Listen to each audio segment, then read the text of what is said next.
अस्सलाम वालेकुम नाज़रीन। ईद के दूसरे दिन राना सनाउल्लाह ने इमरान खान से हाथ जोड़कर माफी मांग ली। राना सनाउल्लाह ने इमरान खान की तारीफों के पुल बांध दिए। ये नाज़रीन वीडियो देखते हैं। मिसाल के तौर पे आप क्वेश्चन करें कि जी आप कहते थे कि ये 2 दिन जेल नहीं काटेगा, बिल्कुल दुरुस्त है, मैं कहता था। आप फिर कहेंगे जी अब उसने जेल काट ली है तो मैं क्या कहूँ कि नहीं काटी। मैंने कहा कि भाई जेल उसने ठीक काटी, अब उसको 1 साल से ऊपर हो गया है और हम भी जेलों में बड़ी दफ़ा गए हैं, बड़ी दफ़ा रहे हैं। और मेरा ये बिल्कुल फार्मूला है कि जो आदमी 1 साल जेल काट ले उसके बाद वो फिर 5 साल भी काट सकता है, उससे ज़्यादा भी काट सकता है। राणा साहब, तो बात ये है कि आपकी लीडरशिप जेल क्यों नहीं काटती?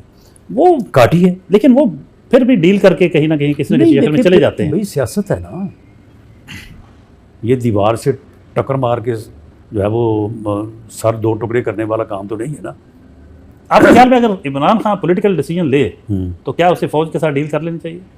फौज उसके साथ डील करने को तैयार नहीं है, वरना वो तो चाहता है, वो तो आज भी इस कोशिश में है कि इस्टेब्लिशमेंट उसके साथ डील करे। वो कहते हैं मैं तो नहीं करना चाहता, लेकिन इस्टेब्लिशमेंट उसके सात डील करने को, उसकी वजह ये है ना कि देखें इस्टेब्लिशमेंट ने जब पहले उसके साथ डील की, उसे एक प्रोजेक्ट के तौर पे अपनाया, उसे कामयाब करवाया, उसे वज़ीर-ए-आज़म बनाया, उस वक्त तो उन्हें उसके मतलब मालूम नहीं था। अब तो उसके पास हर चीज़ मौजूद है। एक फार्मूला अब जो देखे ना, 2 दफ़ा तो किसी सुराख से कोई डसा नहीं जाता। अब इस्टेब्लिशमेंट उसके ऊपर एतबार करने को तैयार नहीं है। अब उसके लिए एक ही रास्ता है कि वो अपनी बरादरी के साथ, यानी पॉलिटिशियंस के साथ, सियासी जमातों के साथ बैठ के रूल्स ऑफ गेम तय करे।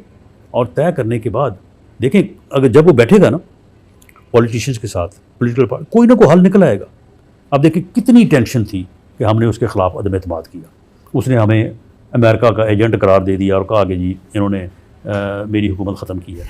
इसके बावजूद उसने जब लॉन्ग मार्च किए, शॉर्ट मार्च किए, कोई कामयाबी ना हुई, फिर उसने जो है वो असम्बलियाँ तोड़ दी।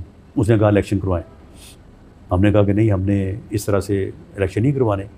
आइन का तकाजा ये है कि इलेक्शन सारे इकट्ठे होने चाहिए। 2 सूबों में पहले इलेक्शन हो जाएगा तो फिर नेशनल जनरल इलेक्शन तो बेमानी हो जाएगा। उस दौरान आप याद करें कि मुज़ाकरात हुए थे, इनके भी 3-4 लोग थे, हमारे भी थे। मुज़ाकरात में हमने ये सोचा कि चलो अक्टूबर में है इलेक्शन, चलो हम 1 महीना पीछे आ जाते हैं, सितंबर के शुरू या अगस्त में इलेक्शन करवा देते हैं। हमारा ये ख्याल था कि ये मई पे अड़े हुए थे, ये कोई मेरा ख्याल फरवरी मार्च की बात है 2023 की। तो हमने कहा कि ये थोड़ा आगे आ जाएं तो ये अगस्त -+ जो है ना इलेक्शन हो जाए। मुज़ाकरात हुए, मुज़ाकरात में तय हो गया कि मेरा ख्याल जुलाई का आखिरी हफ़्ता या अगस्त का पहला हफ़्ता। तो इनकी जो टीम थी उन्होंने कहा कि जी हमें खान साहब से परमिशन लेने दें तो बाकी ये ठीक है। अगर वो मुआहदा हो जाता तो फिर इलेक्शन होने थे, ये ना 9 मई होता, ना ये बाकी सारे मामलात होते।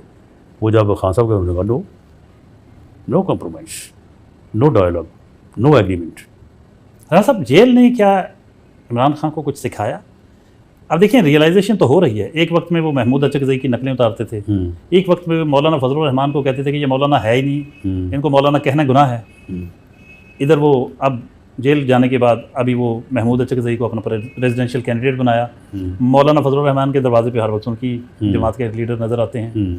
तो क्या आप समझते हैं कि मुस्तकबिल में ऐसा भी हो सकता है कि वो नहीं मुस्लिम लीग नून और पीपल्स पार्टी के साथ भी हाथ मिला लें? इस तरह के वो यू टर्न्स जो हैं वो तो लेते रहते हैं, लेकिन बुनियादी तौर पे जो सियासी फ़लसफ़ा है, जिस तरह से मियाँ नवाज शरीफ ने 21 अक्टूबर को जब वो पाकिस्तान तशरीफ़ लाए तो बहुत बड़ा जलसा था लाहौर में, पूरे पाकिस्तान की नुमाइंदगी थी, पूरी कौम सुन रही थी, लाइव जा रहा था।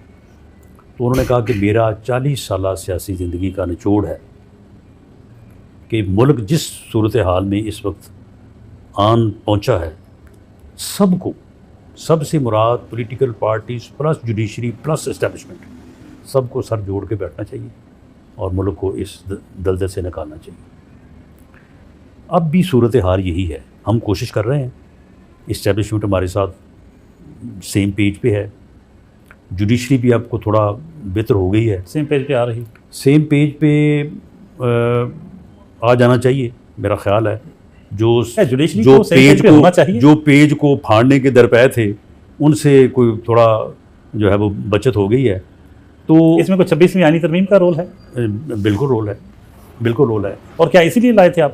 جی بالکل اسی لیے لائے تھے. جو ایڈونچرزم ہو رہا تھا وہاں پہ، جو آئین ری رائٹ ہو رہا تھا، جو وزراء اعظم کو گھر بھیجا جا رہا تھا، جو 58(2)B آئین سے تو ختم ہو گئی لیکن جوڈیشری نے جو ہے وہ اس کو زندہ رکھا ہوا تھا.